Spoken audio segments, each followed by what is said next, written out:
Okay, hi everyone. So today let's discuss one interesting problem. So it says a raindrop falls near the surface of the earth with almost uniform velocity because fine.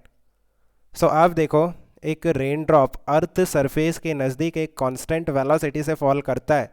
If it is falling with a constant velocity, it means acceleration of this raindrop is zero. It means net force on this raindrop must be zero. Now if net force is zero, it means इसका जो weight है vertically downward उसे कौन balance करेगा? एक force लगेगा in the upward direction and this force is nothing but the viscous force due to atmospheric air. आप देखो यहाँ पे एटमॉस्फेरिक एयर प्रेजेंट है and atmospheric air is also a fluid, right. And fluid में जब भी कोई ऑब्जेक्ट मूव करता है देन एक विस्कस फोर्स लगता है by the fluid to oppose the relative motion. And ये जो रेन ड्रॉप है ये वर्टिकली डाउनवर्ड डायरेक्शन में मूव करेगा. सो जो विस्कस फोर्स लगेगा that will be in the upward direction to oppose the relative motion. Now आप देखो कि ये जो रेन ड्रॉप है इसका जो वेलोसिटी है अर्थ सरफेस के नज़दीक ही क्यों कांस्टेंट होता है? Because viscous force is directly proportional to speed of the object. Let's say initially जब ये जो रेन ड्रॉप है ऊपर से मूव करना स्टार्ट करेगा उस टाइम पे इसका जो स्पीड होगा वो काफ़ी नेग्लिजिबल होगा. सो उस टाइम पे जो विस्कस फोर्स होगा ना वो भी काफ़ी नेग्लिजिबल होगा.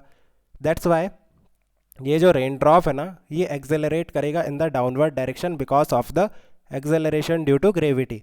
एंड नीचे आने पे इसका जो स्पीड है वो कंटिन्यूसली इंक्रीज करेगा. सो दैट्स वाई जो विस्कस फोर्स है वो भी कंटिन्यूसली इंक्रीज करेगा. सो नीचे आने पे एक टाइम आएगा जहाँ पे जो विस्कस फोर्स होगा that will be sufficient to balance the weight of this rain drop. और वहाँ पे नेट फोर्स ज़ीरो हो जाएगा, एक्सेलरेशन ज़ीरो हो जाएगा एंड वेलोसिटी कांस्टेंट हो जाएगा. Fine. So option A is not correct. आप देखो it's weight is negligible. Doesn't matter the weight of an object, acceleration due to gravity will be constant. Light object के लिए भी g होता है and heavy objects के लिए भी जी होता है, acceleration due to gravity. So option A is not correct. The force of surface tension balance its weight.